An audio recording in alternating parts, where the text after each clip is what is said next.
피곤하시죠? 네, 저도 저도 그러네요. 이 시간이 진짜 제일 좀 졸린 시간인 것 같아요. 네, 그래서 한번 살짝 스트레칭 할까요? 살짝씩만, 조금씩만. 네, 그래서 네, 그래서 우리 참 이제 밥도 항상 맛있게 나오고 하다 보니까 먹고 나면 참 졸린 시간인 것 같습니다. 그래도 우리가 하나님의 말씀임을 믿고 계속해서 하나님 말씀과 또 설교 말씀을 경청해서 들어주시길 바랍니다. 자, 계속해서 이제 예배 주제로 이제 말씀을 나누고 있는데 지난주에 우리가 함께 봉독하는 이제 우리 누가복음 10장 27절을 통해서 하나님께서 원하시는 것이 사랑이라는 것을 이제 나눴었죠. 그래서 단지 이 사랑이라는 것은 마음만 말하는 사랑이 아니었습니다. 그래서 마음과 목숨과 힘과 뜻을 다해 하나님을 사랑하라는 것을 이제 말씀을 나눴었고요. 오늘은 이제 십계명을 통해서 이 마음과 목숨과 뜻과 힘을 다해 사랑하는 것이 무엇인지 어떻게 하는 것인지 조금 더 구체적으로 보도록 하겠습니다. 일단 우리가 오늘 함께 봉독한 말씀은 몇 계명일까요? 네, 1계명과 2계명입니다. 계명 사실 이제 계명이라는 이 말 자체가 좀 부담스럽게 느껴지는 좀 경향이 있는데 약간 명령 약간 이런 느낌처럼 그래서 사실 이 그래서 십계명이라는 말은 조금 우리에게 뭔가 지켜야 할 규례, 법, 명령 이렇게 느껴집니다. 근데 이것에 대해서 저희 교수님 지금 은퇴하신 교수님께서 이 십계명에 대해서 이제 적은 글이 있었는데 거기에서 교수님이 이것은 계명이라고도 볼 수도 있지만 계명보다는 조금 더 말씀으로 보는 것이 조금 더 적합하다라는 말씀을 이제 적으셨어요.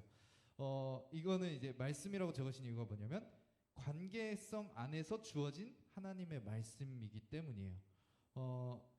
예를 들면 이제 이런 것 자체가 이제 계명이 이 뭔가 위에서 그냥 일방적으로 주어진 말씀, 명령 이렇다기보다는 관계 안에서 주어진 말이라는 거죠. 어떠한 이 연인 관계, 부부 관계, 어떠한 우리 관계 안에서 주어진 말이라는 것입니다. 이런 것은 이 관계라고 생각을 하고 이 십계명을 보면 조금 다르게 느껴져요. 명령으로 보고서 볼 때와 이 관계 안에서 주어진 말로서 볼 때 좀 느낌이 달라집니다. 조금 더 이제 우리 안에 이 말 자체가 명령으로 생각할 때는 좀 부담스럽게 느껴지는데 관계 안에서 주어진 말이다라고 생각을 하면은 부담보다는 좀 뭔가 기쁜 마음도 좀 올라오게 돼요.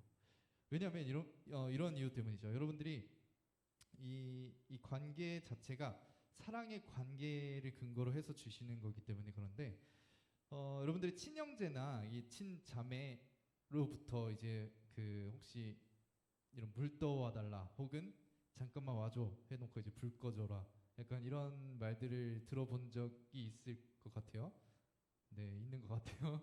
네, 저도 뭐 아마 형들은 잘 모를 것 같아요. 동생 입장으로는 있어요. 저도 많이 경험을 했는데 되게 이제 그런 말들이 불편하고 네, 부담스럽습니다. 물론 이제 이것도 형제라는 그 관계 안에서 주어진 말이긴 하지만 사실 이제 그런 관계성에서 친근하게 요구하는 말이라기보다는 약간 위에서 형으로서의 그 권위로 약간 동생에게 명령을 하는 약간 그런 느낌이기 때문에 좀 불편합니다. 그래서 그런 경우도 이제 저도 많이 느꼈었는데 근데 반대로 이제 사랑의 관계로서 한번 생각을 해보세요. 연인 관계, 부부 관계 안에서 부탁을 한다고 생각을 해봅시다. 여러분들이 혹은 뭐 짝사랑하는 사람으로부터 부탁을 받는다고 생각을 해봅시다. 내가 이제 교회에서 만약에 짝사랑하는 사람이 있어요. 근데 그 사람이 나 혼자 이제 사랑을 하고 있었는데 그 사람이 이제 어느 날 오늘 갑자기 예배 끝나고 우리 마을 모임까지 다 끝나고 집으로 가는 길에 나 좀 집에 데려다 줘 이렇게 해요. 자, 이것은 하나의 명령입니다. 근데 이 명령이 어떻게 다가오죠? 부담으로 다가오나요? 아니죠. 굉장한 기쁨으로 다가옵니다. 이 명령은 나에게 명령이 아니라 나에게 오히려 선물입니다. 그죠? 그래서 기쁘게 뛰어가겠죠. 그래서 거리가 멀면 멀수록 좋아할 겁니다. 내가 더 수고하게 되고 더 힘들게 되겠지만 그럼에도 더 함께 있는 시간도 있고 이러니까 더 기쁘게 되겠죠. 그래서 이게 사실 누구와 어떠한 관계성 안에서 주어지는 말이냐에 따라서 이 말에 다가오는 게 달라집니다. 이 십계명도 사실 그래서 우리가 하나님이 위로부터 내려오는 권위적인 명령이라기보다는 하나님이 사랑의 관계 안에서 주어진 사랑의 말로서 우리가 받아들일 때 이 느낌이 완전히 달라지는 것이죠. 그래서 우리가 그 관점 안에서 1계명과 2계명을 한번 보도록 하겠습니다. 일단 1계명을 먼저 보면 너는 나 외에는 다른 신들을 내게 두지 말라라고 말하고 있습니다. 1계명은 특히나 이제 관계적으로 말하고 있는데, 왜냐하면 이 시작부터 너는 나 외에 다른 신들을 내게 두지 말라. 그러니까 너와 나라는 이 고백을 통해서 하나님께서는 되게 친근한 관계를 말하고 있어요. 관계를 강조하고 있는 것이죠. 그래서 이것은 이제 하나님이 사랑의 관계로서 생각하고 말하고 있는 거예요. 그래서 이것은 특히나 이 연인 관계에서 느껴질 수 있는 말인 거죠. 연인 관계에서 너는 나 말고 다른 사람 사랑하면 안 돼. 다른 사람 보면 안 돼. 라고 말하는 것처럼 하나님께서 지금 이 모세를 통해 이스라엘 백성들에게 그렇게 말하고 있는 거예요. 너희는 다른 신들을 섬기면 안 돼. 나만 봐줘야 돼. 나만 사랑해줘. 라고 고백을 하시는 거죠. 굉장히 이 연인 관계에서 주어지는 말인 것이죠. 그래서 이 연인 관계 안에서 생각을 할 때 하나님의 이 요구는 정말 우리를 사랑하고 계시는구나 라는 것을 느낄 수 있습니다. 그리고 그렇게 우리가 사랑을 해야 되겠구나라는 마음도 갖게 되는 것이죠. 만약에 이게 연인 관계인데도 불구하고 이러한 말들을 만약에 하지 않는다면 너는 나랑 같이 시간을 오래 보내줘. 혹은 다른 이성하고 좀 시간을 보내지 마. 약간 이런 말을 안 한다면, 그 다른 이성들하고 시간을 보내는 것을 질투하지 않는다면, 그렇다면은 이 연인이 나를 정말 사랑하고 있나? 그렇게 생각이 들 수 있죠. 네. 이 나와 함께하고 싶어하고 나와 계속 나만 바라봐 달라고 하는 그 요청은 우리가 부담이 아니라 오히려 사랑 안에서 간구하는 그 요청이라는 것이죠. 하나님께서 요구하시는 것이 그렇습니다. 그래서 하나님께서는 이 관계 안에서 이스라엘 백성하고 맺어진 언약이라는 그 관계 안에서 너희는 나를 사랑해줘. 너희는 나만 바라봐줘. 이렇게 계속해서 고백을 하는 것입니다.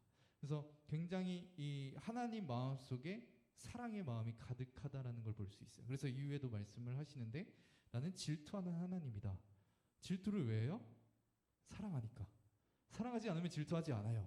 하나님은 사랑하시니까 질투하시는 거예요. 사랑하니까 다른 신들을 섬기지 말라라고 말씀을 하시는 겁니다. 그리고 이렇게 이제 또 1계명에 이 말씀하신 이유는 이 사랑이기 때문에 말씀하신 것이기도 한데, 또 다른 이유도 있습니다. 천지를 만드신 하나님 입장에서 이 하나님의 이 인간들을 하나님의 형상대로 지었어요. 그런데 이 인간들이 뭘 해요? 다른 신들을 섬기는 게 어떤 걸 만들어 섬기는 거예요? 자기들 손으로 만든 걸 가지고 섬기는 거예요. 그러니까 하나님의 형상대로 인간을 만들었고 그런 굉장히 높은 권위와 능력이 있는 위치인데 그들이 무언가를 만들어서 그걸 섬겨요. 애초에 이 순환 구조 자체가 되게 잘못됐잖아요. 그죠? 근데 그러고 있는 거예요. 그래서 그런 걸 통해서 결국에는 이 인간들에게 아무런 유익이 될 것도 없는데, 그 자기들이 만든 신들은 아무것도 할 수 있는 것도 없는데 그렇게 하니까 오히려 그들에게 해로운 일이니까 하지 말라고 하신 것입니다. 첫 번째는 사랑하기 때문이었고요. 두 번째는 이것 자체가 굉장히 이 인간에게 이 다른 신들을 만들어 섬기는 것 자체가 이 사람들에게 결코 좋은 일이 아니기 때문에 하나님께서는 다른 신들을 섬기지 말라라고 하신 것입니다. 반대로 하나님만을 섬기라라고 하신 것은 하나님이 이 인간을 만드셨기 때문에, 하나님의 형상대로 만들었기 때문에 누구보다 잘 아세요. 인간이 어떻게 해야 행복한지. 이미 그 원리를 하나님이 갖고 계시니까, 그 원리대로 만드셨으니까. 그래서 누구보다 인간이 행복한 길을 아시기 때문에 하나님 안에서 하나님의 사랑을 받을 때 가장 행복한 길로 갈 수 있는 것이죠. 그래서 이 너는 나 외에 다른 신을 섬기지 말라라는 그 말씀은 이 사랑의 관계 안에서, 그리고 무엇보다 행복을 주시고자 하는 그 하나님의 마음속에서 주어진 말씀인 것입니다. 그런데 안타깝게도 이스라엘 민족들은 정말로 많은 다른 신들을 섬겼습니다. 그들은 이 가나안 땅에 들어가서도 하나님은 광야의 신이기 때문에 산의 신이기 때문에 이 농경 사회에서의 삶을 돌봐주진 않으실 것 같다라는 생각이 그들 안에 있었어요. 왜냐면은 그 당시에는 다 신을 섬겼고요. 신마다 각자의 역할이 다 달랐다라고 생각을 했어요. 그래서 이 농경 사회에서의 신은 이 비를 잘 줘야 되고요. 풍요롭게 하는 그런 뭔가 능력이 있어야 돼요. 그때 당시에 가나안 땅에 섬기던 그런 신들이 바알과 아세라 신들이었죠. 그래서 이 이스라엘 민족들이 이 광야 시간을 보내고 나서 가나안 땅에 들어가서 보니까 농경 사회가 이루어져 있고 그것은 너무나 그 당시에 있어서 발전된 이제 과학 기술이었고 그 기술 안에서 이 아름다운 음식들 이런 것들을 많이 만들어 먹을 수 있으니까 그런 것들을 계속해서 얻으려면 바알과 아세라를 섬겨야 되겠구나라고 생각을 했던 거예요. 그러니까 이 과정 속에서 이스라엘 민족들은 바알과 아세라만 섬긴 게 아니라 하나님을 섬기는 동시에 바알과 아세라를 섬겼습니다. 그래서 하나님께서는 너는 나 외에 다른 신들을 내게 두지 말고 섬기지 말라고 하셨는데 그것을 이제 가나안 땅에 들어가자마자 어기게 되죠. 이런 모습들을 생각했을 때 우리들도 이러한 부분들이 충분히 있을 수 있습니다. 우리는 지금은 이제 시대가 완전히 달라졌기 때문에 우리의 시대를 잘 이해할 필요가 있어요. 자, 우리는 무슨 만능주의일까요? 물질 만능주의죠, 그렇죠? 그래서 시대 속에 우리 시대를 살아가면서 돈이 있으면 그냥 거의 모든 게 다 가능하다라는 생각이 우리 안에 그냥 있어요. 그냥 문화 속에 이미 그런 게 자리가 잡혀 있기 때문에 우리도 그 문화 속에서 살아가기 때문에 그러한 마음과 생각이 우리 안에 들어가 있습니다. 그래서 돈이면 다 된다라는 생각, 돈이면 무엇이든지 할 수 있다라는 생각, 돈으로 행복 자체는 살 수 없지만 행복을 얻기 위한 가장 기본 전제가 된다라는 생각들이 우리 안에 가득 차 있습니다.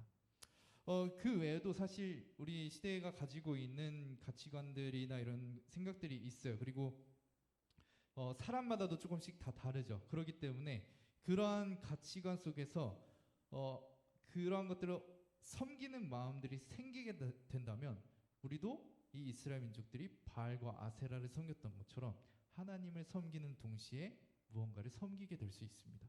그래서 하나님만큼이나 의지하거나 하나님만큼 섬기는 것 그런 것들이 있다면 현대판 바알과 아세라가 되는 것이죠. 그래서 우리는 이 말씀을 통해서 우리의 마음을 점검해야 됩니다. 내가 무엇을 하나님만큼 섬기고 있지? 무엇을 하나님만큼 의지하고 있지? 라는 생각을 한번 해봐야 돼요. 그래서 그런 것들을 내가 계속해서 물론 뭐 그렇다고 해서 돈이 없어야 된다 이런 의미는 아닙니다. 네, 그리고 행복하지 말아야 되는 다른 걸 다 끊어내야 된다 이런 것도 아니에요. 하나님 안에서 주어진 것들인데 그런 것들을 하나님만큼 의지하고 있지 않나, 하나님만큼 섬기고 있지 않나 그런 것들을 우리가 돌아볼 필요가 있다라는 것입니다. 그래서 그런 것들을 점검하고 내가 더 하나님만큼 섬기는 것들을 끊어낼 수 있게 해달라는 마음을 가져야 되는 것이 1계명의 말씀을 통해서 우리가 점검해야 될 부분입니다. 자, 이어서 2계명은 이 4에서 6절 말씀인데 제가 다시 한번 봉독하겠습니다. 너를 위하여 새긴 우상을 만들지 말고 또 위로 하늘에 있는 것이나 아래로 땅에 있는 것이나 땅 아래 물속에 있는 것에 어떤 형상도 만들지 말며 그것들에게 절하지 말며 그것들을 섬기지 말라. 나 내 하나님 여호와는 질투하는 하나님인즉 나를 미워하는 자의 죄를 갚되 아버지로부터 아들에게로 3, 4대까지 이르게 하거니와 나를 사랑하고 내 계명을 지키는 자에게는 1000대까지 은혜를 베푸느니라. 아멘. 네, 2계명과 1계명은 유사해 보입니다. 1계명 너는 나 외에 다른 신들을 섬기지 말라라고 말씀을 하셨고 2계명은 간단히 말하면 우상을 만들어 섬기지 말라라고 하신 거죠. 자, 사실 우상이라는 단어 자체를 우리가 하나님이 아닌 다른 신들을 말할 때 우상이라는 이 표현으로 지칭을 하다 보니까 다른 신을 섬기지 말라는 1계명과 우상을 만들지 말라는 이 2계명에 우리가 느끼기에는 그냥 똑같아 보이는 경향이 있죠.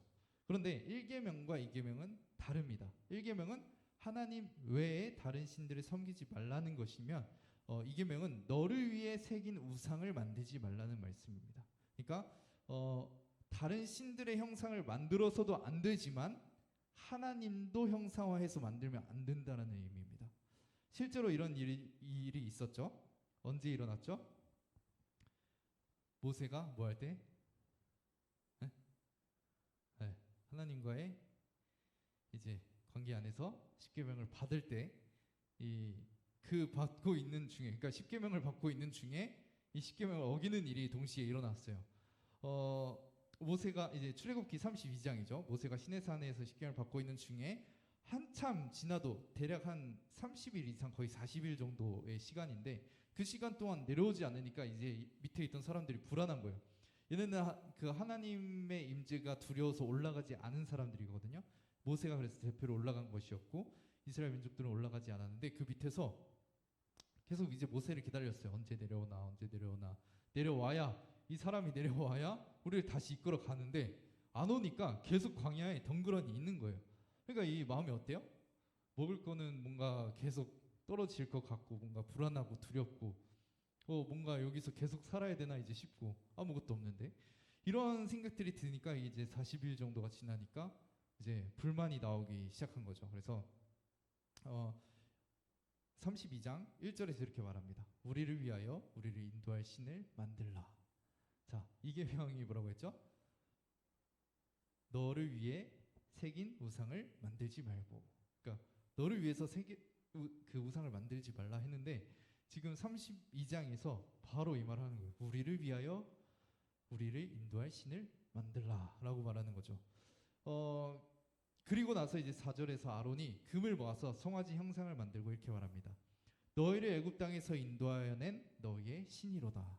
자, 이스라엘 민족들은 당장에 신이 필요했어요. 그러니까 하나님이 이끌어 주시길 바란 것도 아니었고요. 당장 그냥 우리를 이끌어 줄 무언가가 필요하다라는 그 고백을 한 거예요. 1절에서. 그리고 이제 4절에서 그래도 아론은 제사장으로서 이끌어온 사람이기 때문에 다른 신은 없거나 약하다고 생각하고 지금까지 인도하신 분 하나님이라는 그 믿음이 분명히 있었기 때문에 이 사람들을 또 마음을 진정시키고자 금을 모아서 송아지를 만들었는데, 그 송아지를 가지고 하나님이다 라고 한 거예요. 우리를 지금까지 이 출애굽하는 그 과정 속에서 인도하신 하나님이다 라는 고백을 한 거죠. 자, 당시에 그 사실 송아지는 그 굉장히 강한 힘을 상징했습니다. 그래서 강한 신을 표현할 때 소를 많이 이렇게 형상화를 했어요. 그러니까 지금 어떻게 보면 이스라엘 민족들이 출애굽하는 과정 속에서 하나님이 엄청난 능력들, 힘을 보여주셨죠. 그러니까 그 강력했던 애굽이, 그 왕권이 무너지고 애굽의 그 군사력도 무너지는 것을 이스라엘 민족들은 경험을 했어요. 그러니까 이 소로서 하나님을 표현한다? 사실 되게 와닿아요. 왜냐하면 그렇게 하나님은 강하시니까. 그렇게 강하시는구나. 그러면 문제가 없잖아요. 근데 문제는 무엇이냐? 강한 것만 나타나요. 하나님에 대해 오해할 수가 있습니다. 하나님의 성품에 대해 오해할 수 있어요. 하나님이 그냥 강하신 분으로만 생각할 수 있어요. 하나님은 강하시고 정의로우시고 능력이 많으신데 동시에 사랑이시기도 합니다. 그런 사랑의 성품은 전혀 느껴지지 않는 거죠. 그래서 하나님께서는 우상을 만들지 말라고 하신 거예요. 왜냐하면 우상을 만들면 그 우상에 따라서 하나님을 이제 오해할 수 있는 충분한 여지가 가득하기 때문에. 지금은 어떤 문제가 있을까요? 지금은 네, 십자가도 있고요. 그리고 여러분들 그 예수님 치면은 그 구글에 예수님 치면 어떤 이미지 많이 나와요? 가시면류관. 보통 이 하얀 천을 하고 빨간색 하고 이러고 있는 품어주는 약간 그런 것들 많이 보이고, 그리고 이등신도 많이 나옵니다. 큰 얼굴에 예수님, 귀여운 얼굴에 이제 작은 이 몸을 가지고서 귀엽고 친근한 모습으로 많이 나오죠. 네. 근데 저도 뭐 많이 사용을 했는데 하면서 이것은 자칫하면 이 계명을 어길 수 있고 이 계명을 어김으로써 오는 위험에 빠질 수 있다라는 것을 좀 알게 되었어요. 그래서 하나님을 너무 사랑스럽고 귀여운 분으로만 생각할 수 있는 거죠. 하나님은 강하시고 정의로우시고 공의로우십니다. 근데 지금 사실 우리가 살아가는 시대 속에서는 그런 부분이 사실 많이 약화가 되어 있어요. 하나님이 용서하시고 사랑하시고 우리를 이렇게 품어주시기만 한다, 이런 부분으로만 생각할 수 있는 거죠. 그리고 또 말한 것처럼 십자가도 사실 위험 요소이기도 합니다. 왜냐하면 십자가는 이제 예수님이 실제로 지신 그 처형 도구였죠. 어, 우리 교단에서는 그래서 사실 십자가를 사용하는 것을 조금 지양하는 편이에요. 잘 이제 사용 안 하려고 하는 편인데, 왜냐하면 십자가를 사용하면 그 십자가를 의지하는 이 마음이 생겨버려요. 뭔가 십자가 목걸이나 십자가가 있으면 그 형상을 보고 그걸 가지고 계속 하나님께 나아간다. 물론 이제 그걸 통해서 예수님을 생각하는 건 좋은 효과예요. 그런데 잘못된 효과는 이걸 통해서 내가 이 십자가 만약에 목걸이 가지고 계속 기도하다가 이 목걸이가 갑자기 없어졌어요. 그러면 불안해집니다. 내가 계속 이걸 가지고 기도했는데. 이 마음이 뭐예요? 이 십자가를 의지했던 거예요. 우리는 예수님이 우리를 사랑하신 그걸 의지해야 되는데, 이게 알게 모르게 그 형상화가 우리가 보여지고 그걸 가지고 계속 뭔가를 하다 보면 그걸 의지하는 경향이 생깁니다. 그래서 하나님께서는 다른 신들의 형상을 당연히 만들면 안 되는 것이고 1계명에 따라서, 근데 2계명의 말씀은 하나님을 형상화해서도 안 된다라는 것을 담고 있는 거예요. 그래서 하나님을 형상화한다면 하나님에 대해 오해할 여지가 너무나 충분하고, 그래서 이스라엘 민족들이 결국 송아지를 만들어 섬기다가 하나님이라고 섬겼어요. 그 다른 것이라고 섬긴 게 아니라 하나님이라고 섬겼는데 결국에는 그들이 벌을 받게 되죠. 그리고 이 형상을 의지할 위험이 있기 때문에 계속해서 이러한 형상들을 만들지 않고 우리는 나아가야 하는 것입니다. 그래서 우리는 이 말씀을 잘 지키려고 노력을 해야 돼요. 그래서 우리 마음속에서 내가 무언가를 자꾸 의지하려고 하는 마음이 뭐가 있을까, 이런 것들을 생각해야 돼요. 왜냐면은 지금 우리나라 같은 경우 무신론자가 굉장히 사실 거의 제일 많다라고 해도 뭐 과언이 아닐 정도로 우리나라에 무신론자가 많은데, 아이러니하게도 점 보는 사람이 그렇게 많답니다. 네, 신이 없다라고 하면서 귀신은 믿어요. 이러한 일들이 많이 있어요. 그리고 뭐까지 생겼어요? 넷플릭스에 뭐 제목을 까먹었는데 점 보는 사람들이 이제 경쟁을 하더라고요. 그런 일들도 있어요. 그러니까 어디까지 우리의 마음이 쏟아져 있는지 사실 넷플릭스를 통해서 볼 수가 있습니다. 네. 그러니까 지금 우리는 이러한 세상 속에 살고 있어요. 그러니까 우리는 알게 모르게 하나님 외에 다른 것들을 보고 느끼고 경험하고 그런 것들을 의지하는 경향이 굉장히 큽니다. 무신론자라고 하는 사람들조차도 그러고 있기 때문에 그리스도인들은 사실 더 그러면 안 됨에도 불구하고 그리스도인들도 전보로 많이 다닌다고 해요. 그냥 뭐 재밌어서 막 이렇게 말을 하긴 하지만 그것은 이제 이계명에 따라서 볼 때 옳지 않은 행동인 것이죠. 이러한 것들이 우리 삶에, 우리 현장, 우리 문화 속에 너무나 많다라는 것이고, 우리는 그런 것들에 있어서 정말 철저하게 뭐가 잘못됐는지 생각하고 끊어낼 필요가 있습니다. 그래서 저는 이제 예배의 자리에서 우리가 어떻게 보면 가장 거룩해야 되고 우리 삶에서 가장 구별이 되고 그래도 가장 모범이 돼야 되는 자리잖아요. 이 자리를 시작으로 우리가 삶으로 나아가는 거잖아요. 그러니까 이 자리에서부터 그러한 것들이 잘 세워져 가야 되는데, 그걸 할 수 있는 게 뭐가 있을까라고 생각했을 때 저는 화면을 끄는 거였습니다. 네. 물론 이제 유튜브 송출에는 나가게 되지만 현장에서는 화면을 끄는 거예요. 물론 큰 교회에서는 얼굴이 멀리 있으면 보이지 않기 때문에 띄워야 되는 게 맞긴 해요. 그런데 우리 교회 규모의 우리 청년부 규모면은 사실 띄울 필요가 없죠. 그래서 이러한 화면의 사용에 있어서도 충분히 위험성이 있어요. 이게 보여지는 게 이 뒤에 화면에서 보여지는 게 우리가 알게 모르게 그것이 상징이 될 수 있습니다. 물론 물건 형상은 아니지만 보여지는 형상으로서 우리가 알게 모르게 따라갈 수가 있어요. 그래서 이런 부분에 있어서도 경계를 합니다. 그래서 보수적인 신학일수록, 그래서 하나님 말씀에 더 철저히 지키려고 하는 사람들일수록 이런 것에 있어서 그래도 좀 절제를 하자. 이것에 있어서 우리가 무조건 안 쓰는 게 맞다 이렇게 할 수는 없지만 그래도 좀 생각을 해보고 아니다 싶으면 좀 절제를 해보자, 약간 이런 마인드입니다. 그래서 저도 그것을 따라서 이계명에 따라서 어떻게 보면은 띄우지 않는 것이죠. 그래서 이러한 것들이 이 예배의 자리에서부터 저만 고민하지 않고 여러분들도 같이 고민해 봤으면 좋겠어요. 뭐가 있을까? 뭐가 1계명을 어기는 것이고 2계명을 어기는 것일까라고 생각을 하면서 그런 것들을 한번 생각해 봤으면 좋겠고, 같이 그런 것들을 한번 이런 거는 좀 절제하면 좋겠다 하는 것들을 만들어 갔으면 좋겠고, 더 나아가서 그것이 이제 여러분들의 삶으로 이어졌으면 좋겠습니다. 삶에서 내가 하나님만큼이나 신뢰하고 하나님만큼이나 믿고 의지하는 게 뭐가 있을까? 혹은 하나님만큼이나 사랑하는 것이 무엇이 있을까? 이런 것들을 여러분들이 계속해서 생각하고 절제를 해봤으면 좋겠습니다. 자, 사실 이제 이러한 형상을 만들고 하나님을 형상을 만드는 게 정말 너무나 큰 이제 죄가 되는 것 중에 하나가 무엇이냐면, 사실 이 마음 속에 하나님을 향한 사랑의 마음은 전혀 없습니다. 그러니까 이 지금 이스라엘 민족만 봐도 그렇죠. 송아지를 만든 이유가 뭐였어요? 하나님을 위해서였어요? 아니었죠. 우리를 위해서 우리를 인도해야 할 신을 만들라라는 거였죠. 그러니까 완전 자기들 중심이었어요. 그러니까 이 계명을 어긴다라는 건 사실상 하나님을 사랑하지 않는다라는 고백이고, 하나님을 이용하겠다라는 고백이에요. 결국엔 송아지를 만들어서 뭐예요?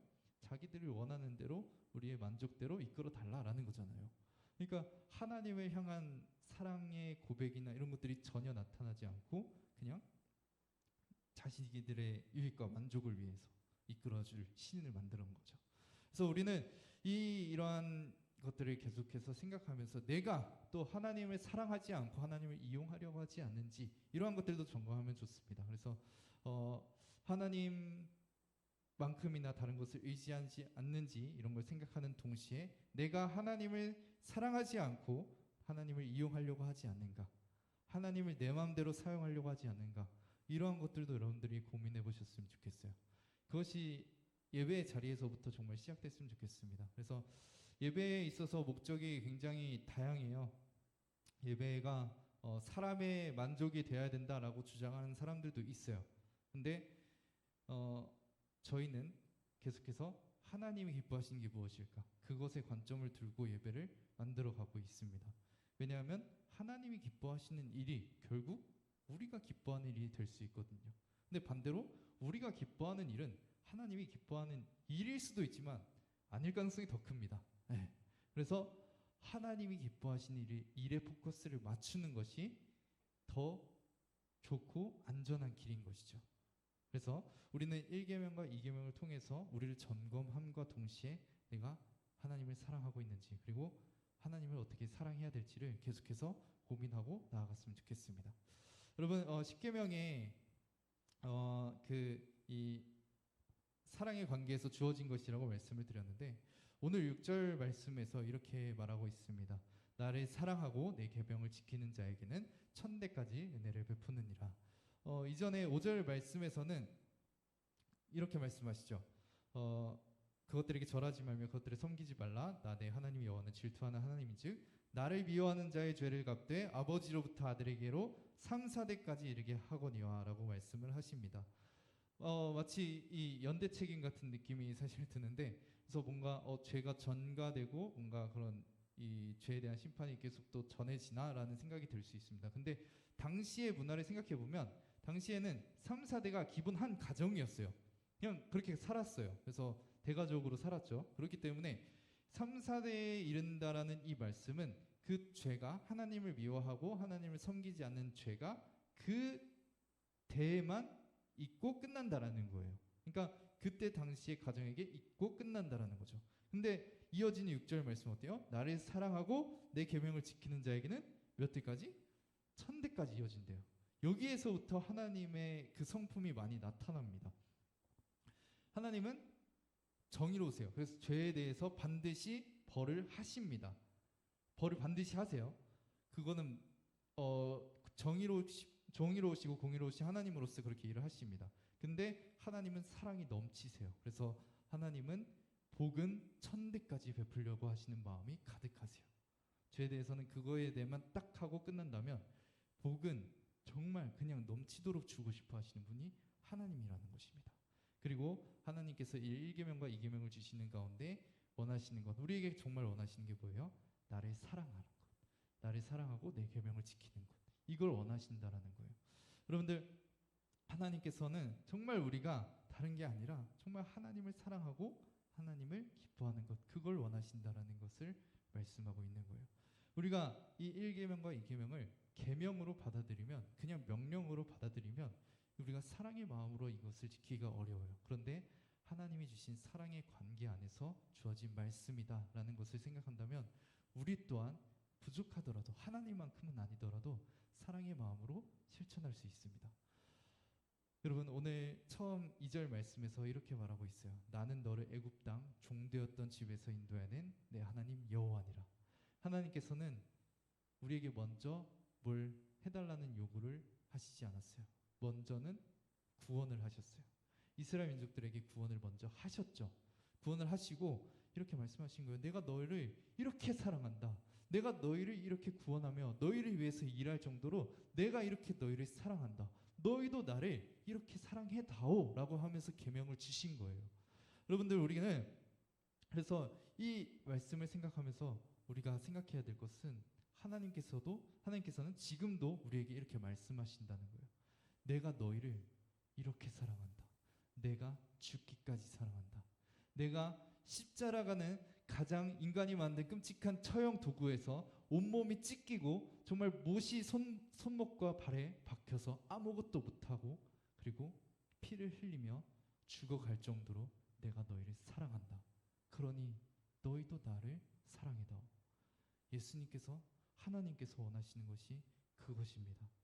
너희도, 내가 목숨을 바쳐 너희를 사랑하니까 너희도 나를 좀 사랑해 주렴.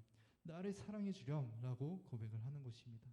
우리가 아무리 정말 이 말씀을 듣고 내가 하나님을 사랑해야겠다, 그 마음을 가지고 정말 그렇게 살려고 노력한다 하더라도 하나님만큼 사랑할 수는 없을 것입니다. 그렇게 사랑하지 못한다 하더라도, 우리가 이 십계명을 완벽히 지키지 못한다 하더라도 하나님은 관계를 끊어내지 않습니다. 오히려 우상을 지은 이스라엘 백성들을 계속해서 하나님이 이끌어 가셨죠. 네. 마찬가지로 여전히 우리가 하나님의 사랑에 완벽하게 응답하지 못한다 하더라도, 1계명, 2계명을 완벽하게 지키지 않는다고 하더라도 하나님은 예수님 안에서 주어진 우리의 관계를 끊어내지는 않습니다. 그러나 계속해서 요구하십니다. 사랑의 관계 안에서 너희도 나를 좀 사랑해달라. 나 좀 사랑해주렴. 다른 신들을 보지 말고 다른 것들을 의지하지 말고 나를 좀 의지하렴 라고 계속해서 요청하시는 것입니다. 저 여러분들이 그렇게 나아갔으면 좋겠습니다. 이 요청에 정말 하나님, 제가 부족하지만 여전히 1계명과 2계명을 내가 어길 때가 너무나 많지만 그래도 하나님, 내가 하나님을 사랑하고 싶습니다. 더 하나님을 사랑하고 싶습니다. 내가 온 마음과 뜻과 힘을 다하여서 하나님을 사랑하고 싶습니다. 우리가 이렇게 나아갔으면 좋겠습니다. 그렇게 나아갈 때 하나님께서는 우리를 도우세요. 성령 하나님께서는 우리 가운데, 우리 마음속에서 계속해서 이 방향으로 이끌어 가시는 분입니다. 그래서 여러분들이 이 마음으로 기도하게 될 때 성령 하나님은 계속해서 우리 안에서 이끌어 가시며 1계명과 2계명을 지키게 하시고 그 지키는 가운데 기쁨을 누리게 하십니다. 하나님을 사랑하니까 이렇게 기쁘구나. 하나님을 사랑하니까 이렇게 행복하구나. 그것을 느끼게 합니다. 왜냐하면 사랑을 할 때야만이 누릴 수 있는, 볼 수 있는 사랑이 있거든요. 내가 계속해서 느껴지지 않아요, 내가 보여지지 않아요 라고 생각하면서 사랑하지 않는다면 계속 느껴지지 않습니다. 그런데 내가 그래도 하나님을 사랑하고 싶습니다 하고서 발악하면서 노력할 때 보여지는 하나님의 사랑이 있습니다. 그 사랑을 느끼는 저와 여러분들이 되었으면 좋겠습니다. 그 사랑 안에서 기뻐하며 감사하며 더욱더 하나님을 사랑하며 나아가는 저와 여러분들이 되기를 소망합니다.